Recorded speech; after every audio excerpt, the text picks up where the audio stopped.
Hi everyone, I'm AmeeshaGreen, founder and CEO of The Bookshelf based in the UK. I'm going to be on the Online ProsperityShow and we'll be talking about writing and publishing books, myth busting the traditional publishing industry, and sharing your knowledge and wisdom to make the world a better place.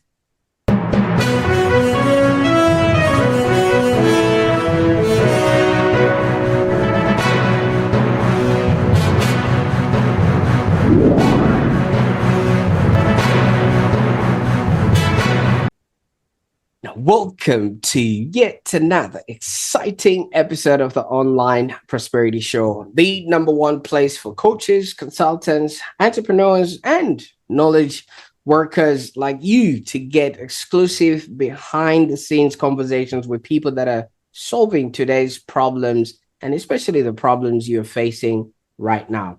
I'm your host, Prosper Taruvinga, and this episode, we're going to be diving into the world of publishing.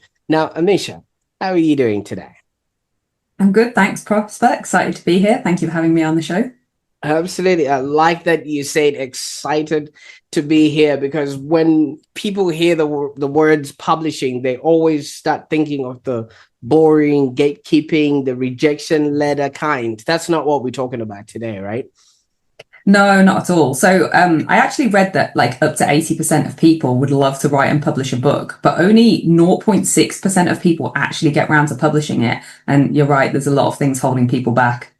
Absolutely. So let's buckle up, because AmeeshaGreen, who is the founder and CEO of The Bookshelf, actually helps authors get published. And more importantly, she also helps them get read. Now, for some of us as coaches and consultants, you might have a book that you've been meaning to write, or you're in between books right now, and you might maybe have that idea of, being an author has maybe started living rent-free in your head. Let me tell you something. Ameesha actually helps people like you turn that into reality, and she helps you bypass the overwhelm, the algorithms, the self-doubt, everything else that comes along with the publishing of yesteryear.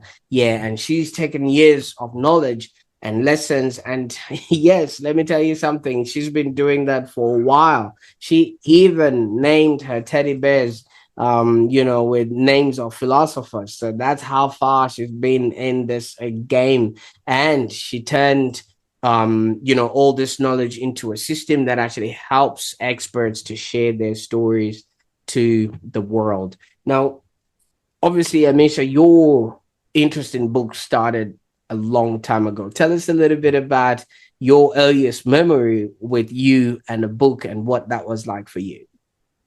Yeah, awesome question. Do you know what? I've always been given books from a really young age. Like my mom used to give me loads of books to read, and this is how I got into philosophy. She gave me the Philosophy for Dummies book, which is like a kind of entry level, and hence naming my teddies after philosophers. But I guess probably like one of my earliest cool memories of a book was being around 8 years old and starting to read like the Tolkien books, so The Hobbit and Lord of the Rings. And I just really got into those books, and, that whole like universe that he built with all these like, incredible characters. So I think that was probably the bit that made me like really fall in love with books. Absolutely. I mean, when worlds are being built, you kind of immerse yourself in those worlds, and obviously you give yourself a name and become a character in some of those books. But was that the sort of sentiment around, other 8-year-olds when you were growing up, or was that just an Ameesha thing? Yeah, it was definitely just a me thing. I think most of the other kids probably thought I was a bit weird. I definitely like didn't fit in very well at school. So, it's one of those things of being a bit unusual. Absolutely, because obviously if you've read a book by yourself and you've been in that world, you want to start swapping stories, and other kids are probably talking about things they've watched on TV or some sort of mainstream game that they were playing and things like that. Did that not sort of give an unwanted sort of attention towards yourself, or, something that you would remember at that time? No, do you know what? I always remember books as being like a really positive place, and maybe it's that sense of escapism that, especially with fiction, like you can pick up a novel and really just get lost in it. And I think that's really powerful for people. So even though I ended up working on nonfiction, I initially kind of thought, like, I left uni thinking I want to go and work for Penguin and work on like fiction and, the latest novels. So I never really expected to end up in nonfiction, even though I'd started out reading philosophy. It was kind of an unexpected full circle that I've ended up editing philosophy books, amongst many other topics. Absolutely. And obviously you did mention when you left college, you wanted to work for these sort of publications and things like that. Were you lucky in that endeavor? Oh, absolutely not. I think I graduated like at the worst possible time. So it was the global recession, and I think we'd kind of entered uni with this idea like, oh, most people walk out into like a decent job, and that's the dream we got sold. And then as soon as we graduated and recession was happening, it was like, you're going to be lucky to get a job, never mind a well-paying one in a career that you actually want to go into. It was, people were being laid off. There were no jobs really. So yeah, I definitely didn't kind of walk straight into a publisher. I ended up working for the local fire service, and I did that for around kind of 5 years, like in various HR roles, which to be honest was like, at the time, I didn't really see how it would be useful in my career, but actually, as I became a manager, and a leader much later, like in my own company, it has been really helpful. But at the time, I just, I didn't really know why I was doing it, I guess. But I knew I wanted to work in publishing. So every weekend, every evening, I was like freelancing. My friends were like, come out. I was like, no, I'm working. I can't. And eventually doing that freelance work enabled me to get a job, like actually a graduate job working for a local publisher. So I took a big pay cut and I went back to a graduate role and started again in publishing. Absolutely. I was actually thinking while you were saying this, there was a time where books were being burnt, and was it in the UK or was it in Germany? And maybe you being a fire person or working within the fire department, you wanted to save books from the fire that could have happened there. I know it's a little bit far-fetched, but would there have been any sort of connotation, or was that just a job that was available? Yeah, it was just the job that was available at the time. And, as I said, there weren't many jobs around. And I thought, if I can just do a job that I'll gain some transferable skills and I'll be able to, kind of use for other jobs in the future. But I don't remember any books being burnt at the time, other than, when a lot of us left uni, we'd done so much reading. I think we probably wanted to burn some of those books. I think we didn't ever want to see them again. Oh, I can imagine. I was there before.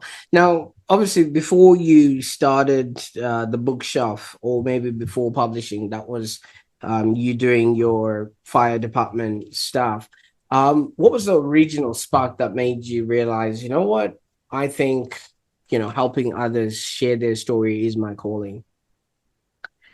Yeah, do you know what? It's a really good question. I think I've always known I wanted to work in books. And as I said, I thought originally that I wanted to go and work for a traditional publisher and I wanted to work on novels. And then I worked on a couple of nonfiction books completely by chance and I loved it. I found it so just so rewarding, really being able to help these like subject matter experts to get their message across. And then I worked on a fiction manuscript and I was like, oh, I don't enjoy this actually. And it kind of surprised me. I didn't get that same feeling as I had when I'd worked with, these like, as I say, these kind of experts in various fields. So the first book was actually like a medical kind of book for a group of medical students at the university that I was at. And I think it made me realize like a lot of nonfiction is written by people who are experts in their field and they have all of this like wisdom to share and maybe a new approach or just some really incredible information. But a lot of the time they don't feel like natural writers because they're not the creative writers who are writing novels, and they often haven't written since school, or a lot of our authors are dyslexic, for example, or maybe speak English as a second or even a third language, and so they struggle with kind of the process of like writing and publishing books, maybe more so than the creative writers who are writing fiction, which means then for people like me, we can have so much more of an impact. And that's what made a difference for me. Absolutely. You see, I also work with a lot of coaches and consultants, and whenever they come up with like maybe a process or an idea and things of that nature, I would just point to them and I'll be like, there's a book in that. But half of the time, a lot of people feel like they have to write a book about their story first. And I don't know if you've ever come across that sort of, thing, and it keeps people stuck because they feel like they haven't accomplished much enough to be able to write some sort of a book that people would like to read and stuff like that. So most of them, they're just sitting on powerful ideas, but they feel stuck. Yeah, I completely agree. I think most people, when they approach me, they feel stuck for some reason. Some of them have started writing and then they've given up, or, they've thought about it, but they haven't got started. And I think there are a lot of things, a lot of reasons that stop people from actually, living that dream and becoming an author. But as you say, like one of them is that not kind of lack of certainty about should they write their own story, or should they write about their process, or should it be a mixture? And, even just understanding what of, kind of their knowledge to turn into a book. So a lot of what we do at the beginning is around like the strategy and helping them to understand, what should go into the book, who should it be for, what problems are they solving, and, what should the structure look like, what should the writing style be? But a lot of it is like those fundamental questions that actually are very similar to being a business owner. Like it's really just about understanding your target customer, understanding what problems they have, and then showing them how to solve it. And a lot of the time, that approach that you mentioned, like that process, that's really going to help people. And that they say everyone has a book in them. I really genuinely do believe that. I think everyone has some wisdom or an approach or a process that they can share with the world, or their story. And maybe it's a mixture of those things, or maybe it's just one of them. But, I really do believe that everyone has something that could help someone, somewhere in the world. You see, the world we used to live in, I don't know when the change would have happened, but there used to be a lot of gatekeepers, people that would stand at the front of the line with a clipboard and then say, you are in, you're not in. And half of the things that they wanted was because there was not that much shelf space. So they only had to let in really good books and books they knew were going to sell. And I think that has stuck with a lot of people, because some of the things that you need to have is a really, really big audience in order for you to publish a book. And I know the publishing industry has changed dramatically, but some people still believe that you need maybe either a big publisher or you need a big audience to be legit. What would you say, and how would you debunk that sort of aspect into publishing? Yeah, you make a really good point. So what you're describing there is the traditional publishing model. And I think that's what most people, it's what comes to mind for most people when they consider publishing. And they imagine like the Penguins of the world, like these big publishers where you pitch your idea or your manuscript to them, and then they give you the go ahead because they think the idea is good enough. And then, they publish a book and it ends up in bookstores.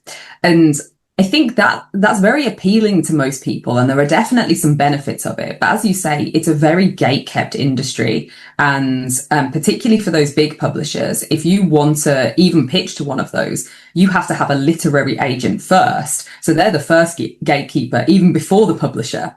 And, an estimated 99% of submissions to agents and publishers are rejected. So that's huge. That's like, 1% of people are getting published. And I would like to say that it has improved in some ways, but also, right now, a lot of the people getting published are celebrities and influencers. And as you say, the people with the big social media followings, because that's what publishers want. It's a much easier return on investment for them if the author has a ready-made audience, right? Which means that a lot of these amazing voices just aren't being heard in, within the traditional publishing industry. So, thankfully, around 15 years ago, Amazon created Kindle Direct Publishing, which meant that anyone anywhere in the world could self-publish their book. So they could become their own publisher, basically. And this could sidestep the gatekeeping model of the traditional publishers, because, KDP, they don't have barriers other than you have to, be old enough to enter into a contract, and you have to just have the facility to, be able to upload your book, basically. But they really opened up the whole market for anyone.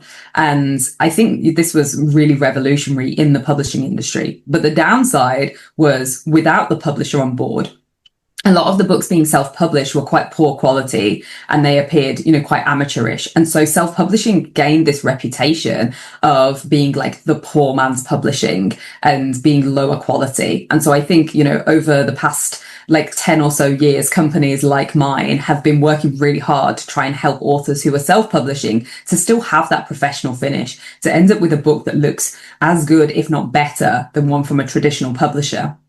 So I think, self-publishing really opened up the industry, but now there needs to be that support from individuals, maybe freelancers, companies like myself that are helping, self-publishing authors still do a really good job and end up with that really high quality finish.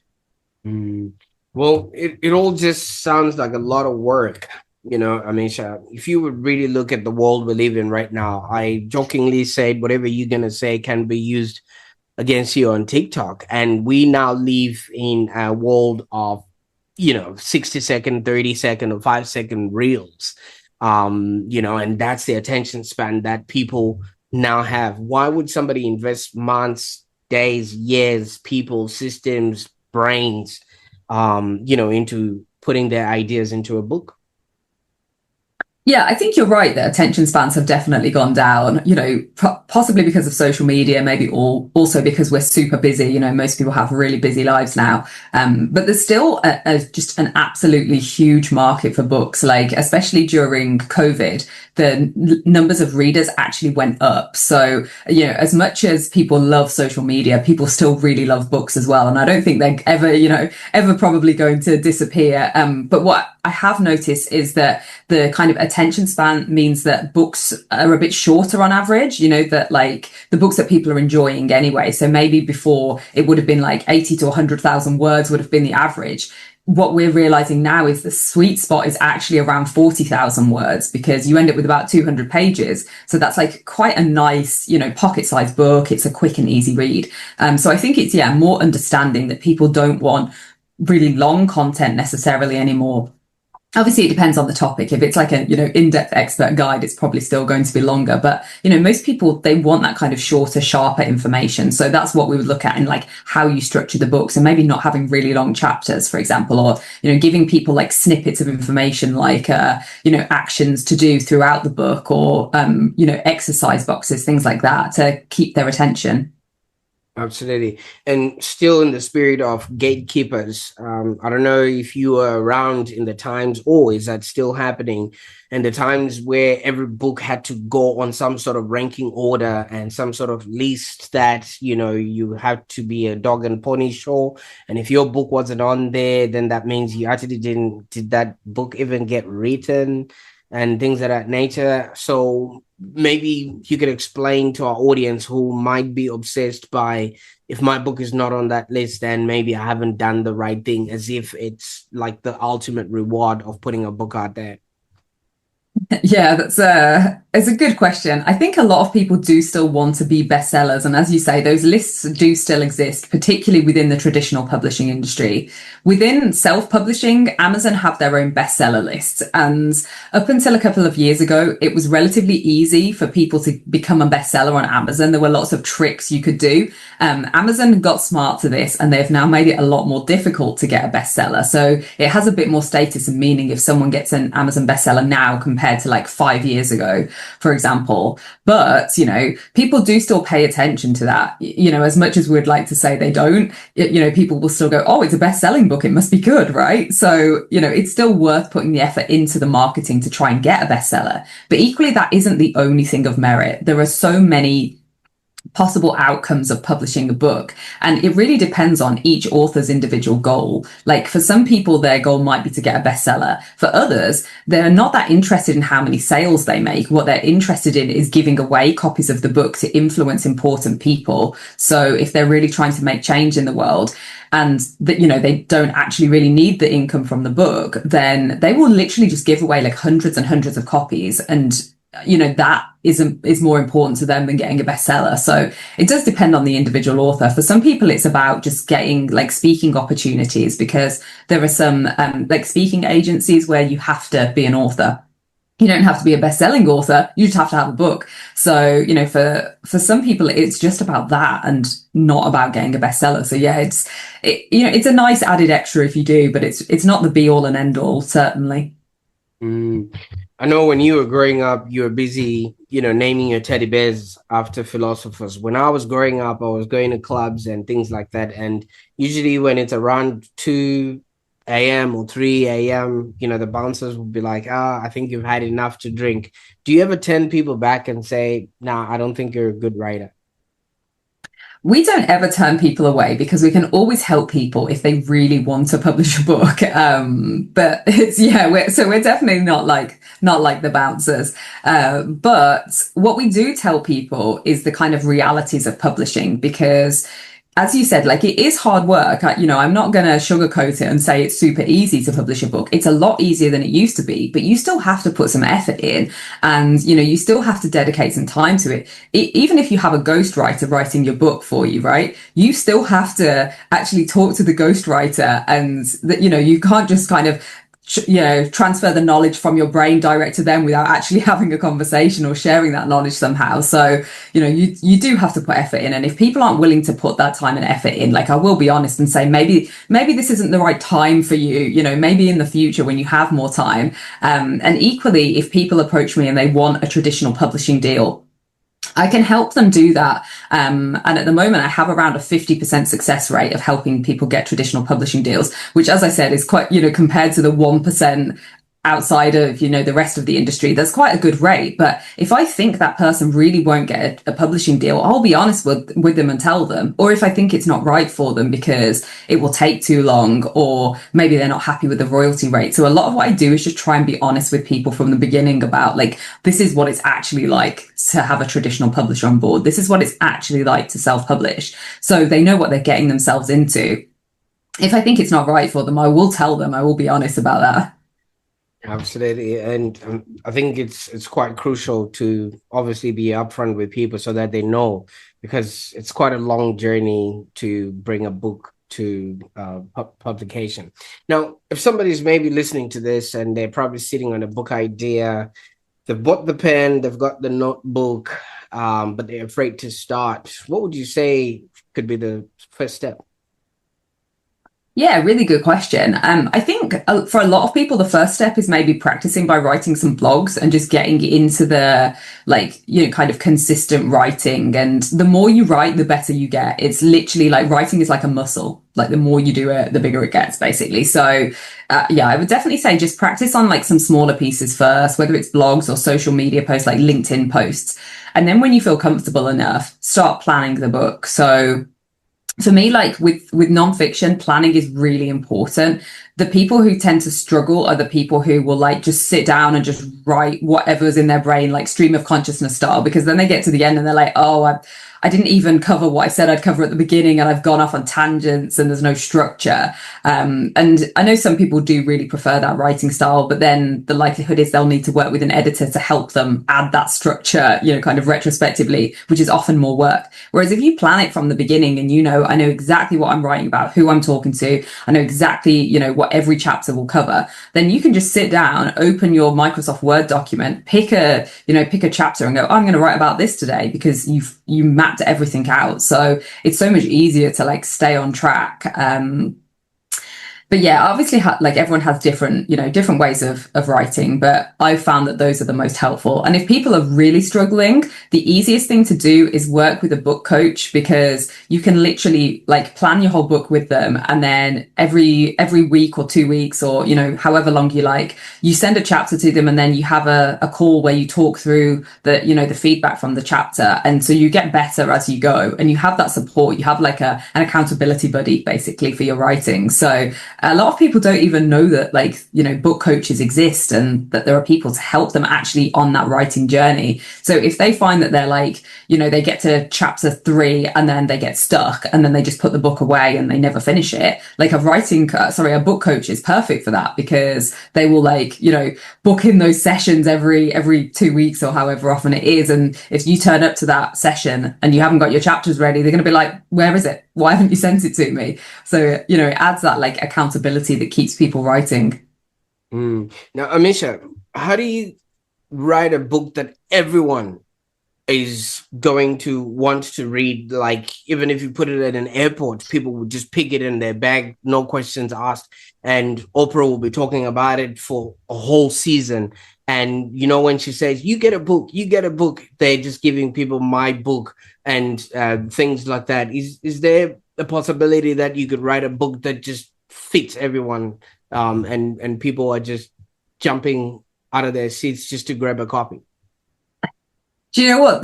That's one of the biggest myths actually in publishing, is that you can write a book for everyone. Like everyone who approaches me is like, I'm writing this for everyone. I'm like, no. So there's actually a phrase amongst editors that is, if you try to speak to everybody, you end up speaking to nobody. And it's the same as in business, right? If you're a business owner or an entrepreneur, you know that you can't reach everyone with your product, right? Because even if you're Apple, not everyone wants an iPhone. Some people want an Android. So yeah, there is no book in the world for everybody, and you shouldn't try to write for everybody because it just won't resonate. Like, the best books are the ones that have a really close understanding of the target audience and really get the reader's problems and really focus on solving those problems. So even the books that Oprah recommends, they will have a specific target audience, and she just understands, you know, the people who come to her show, she understands what type of books they want. And so she gives them the right type of books, but, you know, she could pick another best-selling book and it just wouldn't be right for her audience. So I think it's, like a very common myth, you know, among people who are writing. And it's probably one of the ones I spend the most time trying to myth bust. Well, there I was thinking, if I was going to fly to Sydney, I'd just, in my luggage, just have a whole box of books and put on every seat on the plane. Whoever is there gets a book from me. And that's a great marketing idea. Yeah, that would work well. Absolutely. But obviously not everyone was brought up around books and naming their teddy bears with professors' names and, you know, building worlds that obviously were fiction at that particular time. Does this actually work on humans? Like, is this something that actual authors have walked out and they haven't burned their fingers? Or maybe that's why you were working at the fire department, because you know how to put flames out from people that are magically dying. Do you have like maybe a specific client story that maybe you want to share of someone who was really, really stuck, overwhelmed, and pretty much after working with you, they finally got the book out in the world? Yeah, that's a really good point, actually. As you say, not everyone started off in the world of books, and like some people do find it really, really difficult. I probably struggle to pick one client who was in that position, because honestly, like most people, when they approach me, are stuck for one reason or another. You know, maybe because they've started writing and then somewhere along the line, they're like, you know, something held them back, or they maybe had writer's block, or they hadn't planned enough, and so they, you know, felt like they'd gone off on a tangent and they couldn't bring it back. So yeah, I think everyone was probably stuck for a reason.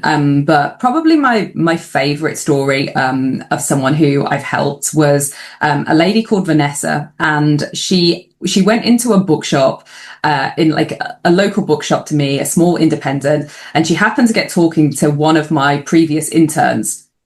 So, and she said like, oh, I've always wanted to publish my life story, but I just, you know, I have no idea how to do it. And she's nearly 70 at the time. So she was nearly 70, and she came to the UK when she was 7 years old from Nevis in the Caribbean on a boat, without her family. So she had a guardian, but she didn't have her family, and she was coming to the UK to meet her parents here. So she'd been living with her grandma, and she wanted to write a story about that experience and about what it was like to move to the UK and then growing up in the UK. So this was like the Windrush generation.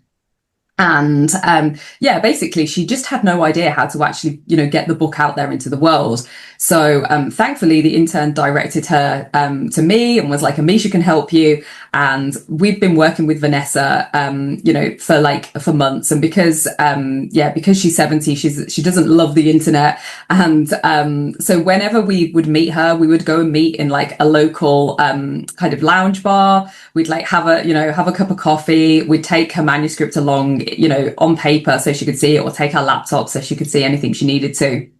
So we made the experience work for her, basically. But honestly, it was the most incredible experience, like seeing her face when she finally got that book in her hands. She cried, she gave us a big hug. And, it just meant so much to her being able to like publish that book. And since then, she has done incredibly well. So she's been back to the Caribbean where she's done a book launch tour. So she's been like sending us photographs of these book launches. The book has been selling really well. So I think she's already sold like, over 400 copies. And even more amazingly, we met her last week. We went for a coffee with her, and she told us this is now going to be compulsory course reading on a university course in the UK.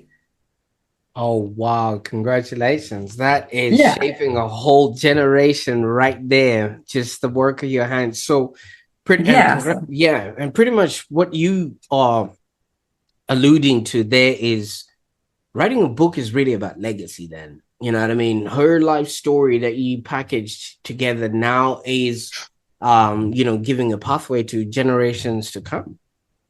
Yeah, exactly. For so many people, it's about leaving that legacy and, helping the next generation and the next generation. And as I say, like for me, it's all about like passing on that wisdom and, that the story or, the knowledge or the process that you have. It's just passing that on to people. And I think that that's so, so important. And yeah, people like Vanessa really show as well, like you can never be too old as well. Like some people would have gone, oh, well, I'm nearly 70, so there's no point. Whereas she was like, no, I'm going to get this book out there, like that real like drive to just do that and be able to help people, I think is it's just so amazing. And yeah, she's like our grandma now as well. She's like sends us pictures of her, all of her family, and makes us very jealous when she's in these beautiful places. So yeah, it's really honestly like it's so worth doing. And I think, anyone who's like thinking about writing a book, if they're not sure, they should literally just go talk to some published authors and they'll be like,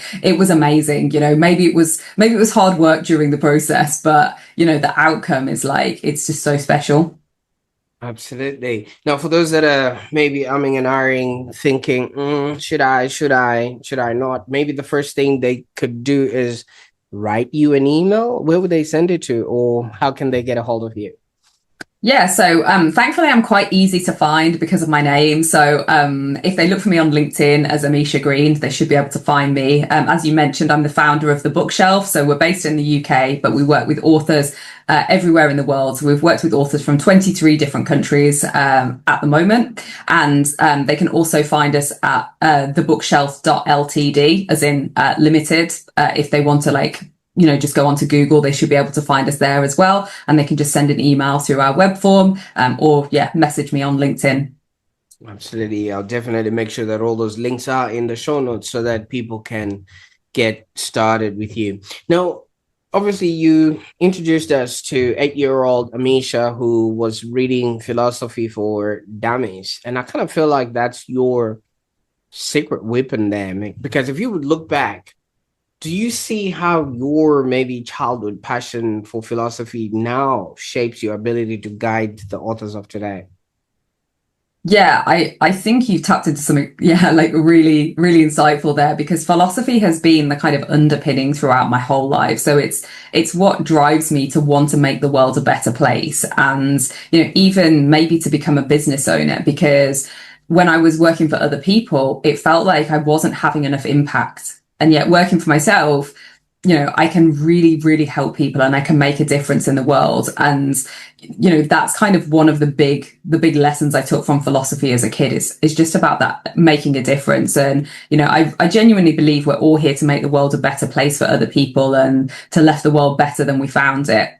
And I think books are an amazing way to do that, because you can have such a big ripple effect through a book. Like, you write a book that changes one person's life, and that changes, everyone's life in their life. And then that ripple effect goes throughout all of society. So I think writing books is a really important activity. But in general, philosophy has just really guided like my strong ethics. So the way that I run my company, we're very ethical. We spend a lot of time trying to be more sustainable, more eco-friendly, accessible, inclusive, like all of these things that I think are really important, and that the traditional publishing industry isn't really that interested in. So yeah, philosophy has had a very big impact, and even now down to like how I view life. And I spend quite a lot of time on LinkedIn talking about how I see the world, and talking about particularly the philosophy of Stoicism, because that's the philosophy that I primarily follow. And I found it really useful personally as a way to live life. Do you have any friends? Because I think everybody else is just talking about pizza and ice cream and, what's the latest with the Kardashians. I don't think anyone is looking at Stoicism and how Epictetus would have, won this battle against, things of that nature. What's it like having to deal with mere mortals? Good name drop there.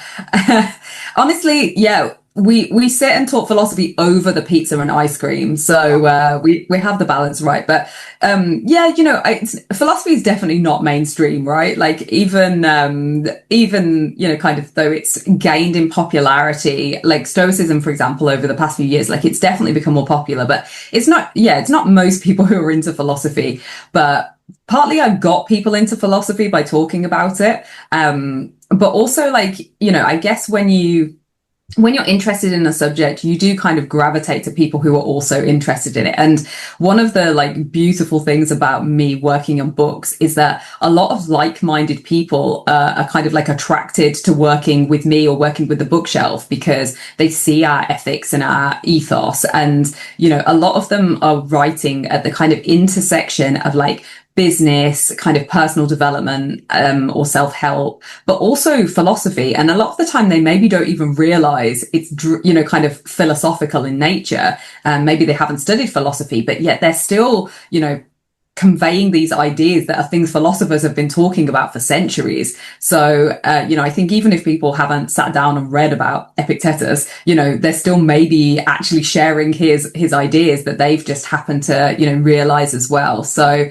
I think, philosophy, like, it sounds really formal and academic, but like a lot of the time it is just talking about ethics and morals, and kind of what we think about the universe, or just really being curious. Like, that's the biggest thing. It's this mindset of like curiosity is the kind of fundamental part of philosophy. So I think it's probably off-putting to people because it sounds as I said, really like stuffy, but it can be really accessible. And there's some good podcasts now as well. There's a guy called Alex O'Connor who has a podcast called Cosmic Skeptic, and I think he's like getting the younger generation into philosophy, because he talks, like, he analyzes TikTok debates on kind of existentialism and stuff, but he makes it quite approachable to people. And I think that's getting more people on board. So it's it can be more accessible than it appears to be.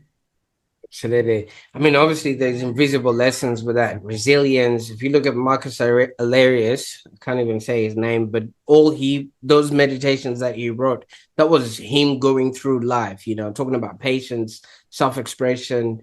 How have you maybe personally, inserted all of these learnings into your own entrepreneurial journey? Because it's not easy. Obviously, it's one thing helping others to start or to write and create their own books and things of that nature, and you helping them package that. But for you to be the container of all of that, it takes a great amount of you, obviously lifting whatever heavy rocks that would have come your way. What's it been like for you?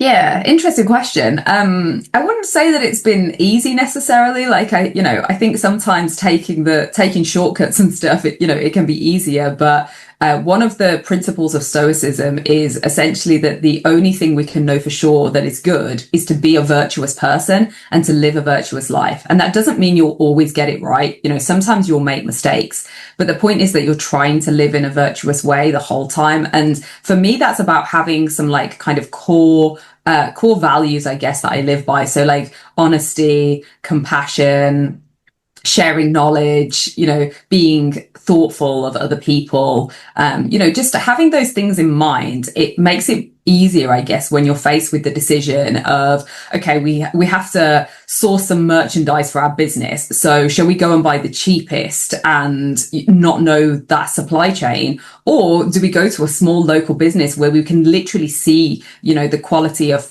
the recycled fabric, we can see the sustainable inks, and you know we know that it's not being shipped halfway across the world. So you can be a lot more in control of that and make those decisions, even though it may cost you more financially, or maybe it's a bit more effort than just going online and ordering the first cheapest thing you find. So as I said, it's definitely not the easiest path, right? It's not necessarily the cheapest path, but I do believe that it helps me to live my values and hopefully instill those values in other people as well. So again, I think values are like a ripple effect. If people see you living those values, you know, and hopefully they're inspired by them, maybe they want to find their own values and live by them as well. Absolutely. And I viscerally believe that we in life to live, to learn, and to contribute. In order for you to be able to live the best life, you need to have learned the lessons either from yourselves, your own experience, or from the experience of others. And that comes from books, and the contribution then comes from other people, you know, writing what they went through and saving you whatever it was, 10 years or 20 years of, you know, those sort of learnings. But there's still some people that might be thinking either it's too late, or I don't think I'm good enough, I'm not the best to be doing this, or my idea, somebody would have written about it, or there's already books out there that somebody has written about this same particular topic. Why is this the best time for coaches and consultants and experts to finally publish their book? Yeah, I think all of those are like, you know, valid reasons that kind of hold people back. Everything you mentioned, I could myth bust separately if we had the time, but we definitely don't. But yeah, I think if you look at some of the outcomes people have got from publishing a book and the difference it's made for their career, for their business, you know, you can really see the impact it has and the doors it opens. So like, as just a couple of examples, some of our authors have like quit their full-time job and started a full-time business. They've launched courses off their business. They've gained consultancy work. They've gained speaking opportunities. You know, they've got invites to you know, important places within their industry. One author even got an OBE, which you know, in the UK is like obviously very, very special. So yeah, all of these things, you know, they really do open doors for people. And this is the thing that like I try to say a lot, like it's not really about income from the book. That's like a nice side effect. It's really about what the book can do for you, and people who understand that leverage that to make a difference in their business, and it really, really can make a difference. So yeah, I would, as I said, you know, I would definitely say go and talk to another business owner who's published a book and ask them like, yeah, like what did you get from this? You know, what has been the outcome for you? And I bet a lot of the time it won't be like, oh yeah, I earned loads of money, you know, from book sales. It will be like, oh, do you know what? I got invited on stage to do this really cool keynote speech, or, oh, actually, yeah, I landed this big client who had like come across my book somewhere. So it's always like those kind of outcomes that really make a difference to people. So yeah, I really would encourage everyone, if they're thinking about it, to just, yeah, explore it a bit more and like, you know, try to put some of those kind of concerns or preconceptions aside. And, you know, if they are really stuck or they are, you know, kind of really dissuaded by some of those worries, yeah, just go work with a book coach and they'll help you solve all of those issues. You know, if you feel that like, oh, there's too many books on this subject, the book coach will help you find your little niche kind of USP. And, you know, to be honest as well, that, you know, kind of one of those things you raised there is also another myth that like your book has to be unique and original. Like mostly the world doesn't want unique and original books. It wants the sweet spot between something familiar and comfortable, but offering something new, some kind of, twist or something different. But the best books are those, not the ones who are doing something completely out there. That just scares people. Like, that's too far out the comfort zone. You want one foot in the comfort zone and one foot out of it. Is, the same as like, kind of learning and growth. That's where it comes from, is a foot in each of those things. So it's the same with books. Absolutely.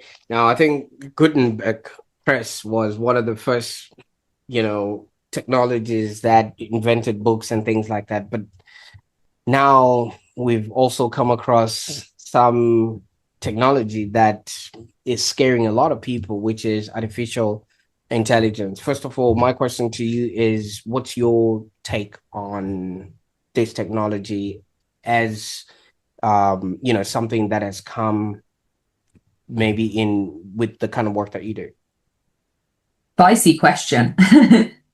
So, a lot of our industry is really worried about AI at the moment. And I think, a lot of industries are really scared that it's going to take jobs. And I think it is a reasonable thing for us to be considering. And, especially from a philosophical perspective, thinking about, actually, what do we do as a society? If AI takes over lots of jobs, how will people survive? So I think it's a really important question overall. But within our business, we're also trying to use AI for the positive, and kind of using its strengths to help us improve as a business, while also recognizing that other areas we don't think it's as good as a human. So like, I wouldn't use it to edit a book, for example, because I don't think it's as good as a human editor. But, certainly for things like book cover design, you can ask it to come up with some creative ideas. And it's honestly, like, it's amazing what it comes up with. And it's a lot faster than a human could come up with those. And it also cuts down the amount of time that a designer would spend creating like 10 designs that an author hates and they've spent loads of time on it.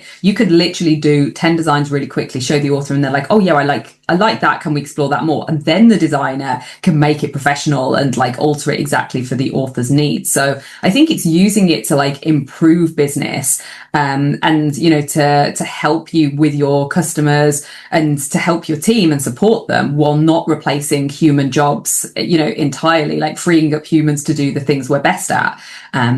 So I think it's a really difficult one, honestly. And like, over time, it's definitely getting better at writing, for example, but I can still spot AI written text, and a good editor can look at it and go like, yeah, AI wrote that. That wasn't a human, because you can just tell, when you've read enough of it and you've read enough writing by humans, almost like AI is too perfect at it. So I looked at a piece of copy the other day and I was like, that's AI, because like a human wouldn't have written it that, precisely and perfectly. So I think it's definitely going to be like an ongoing conversation to have. But right now, I think nothing beats, actual humans writing their story in their voice. That's what resonates a lot of the time. It's like the actual voice of that person, their authentic self coming across, not AI's version of it. So, I think it's a tough question. And I think we'll constantly have to be reevaluating that, kind of the better AI gets at things, and, seeing how it can help and how it could also be a hindrance to humans. But I think it's a question that, like, in general, like big kind of policymakers, I hope they're considering, because I think there are, entire industries that could potentially be replaced by AI. So, we need to, as a society, think about what we're going to do about this. Do you reckon we've arrived at a position where we were when the self-publishing industry came? Because what the self-publishing industry brought was a borderless shelf, whereas within the what do you call it, in the public book publishing industry, there was a finite shelf where maybe only 10 best sellers could be there, and then Amazon came in and we had an infinity shelf. And now we're yet at another crossroads where we now have endless content that can be brought into play, with regards to this. Yeah, that's very nicely put, actually. I think what we'll start to see is more books that say human written on the front. And a few authors have even asked about this already, having like a sticker that says, you know, written by a human. I think we'll probably see a lot more AI written content, maybe in the more practical kind of step-by-step type books. But then I think, you know, the power of human stories will still always come through, and people will still want books written by people. Absolutely. Fantastic. And what sort of future do you see the bookshelf playing in for your customers?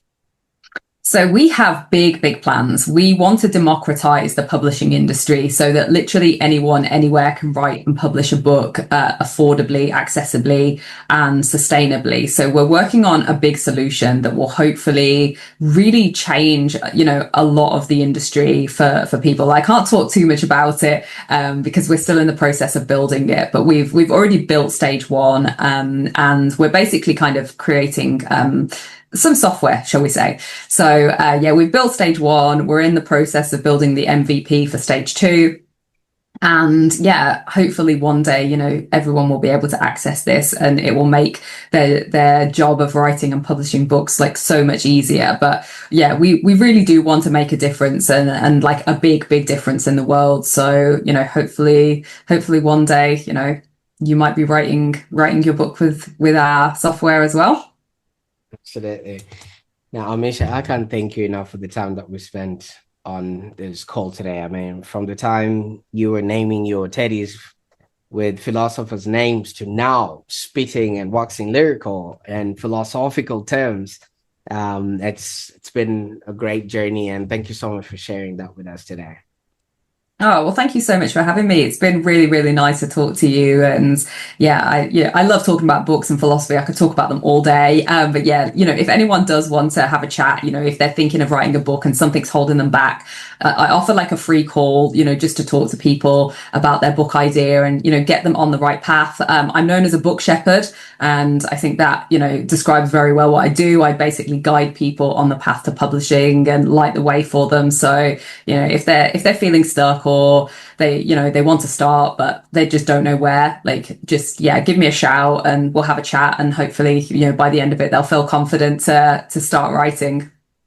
Absolutely. And there you have it, folks. Another masterclass delivered straight to your screen. A huge thanks to AmeeshaGreen for just reminding us that our story matters, not someday, but right now. So if today's episode sparked something in you, maybe it's that half-written book idea that you might have that's, you know, sitting in your head and living there rent-free, or maybe that business wisdom that you've been sitting on, I encourage you to maybe reach out to Ameesha and see how, you know, she can help you take those ideas and put them on to paper. Or if you know somebody who's just been sitting on a book idea, why don't you share this episode with somebody that needs that nudge? You know, they might actually thank you for helping them to do that. And if somebody has shown you this way, thank them. And while you're at it, subscribe to the Online Prosperity Show,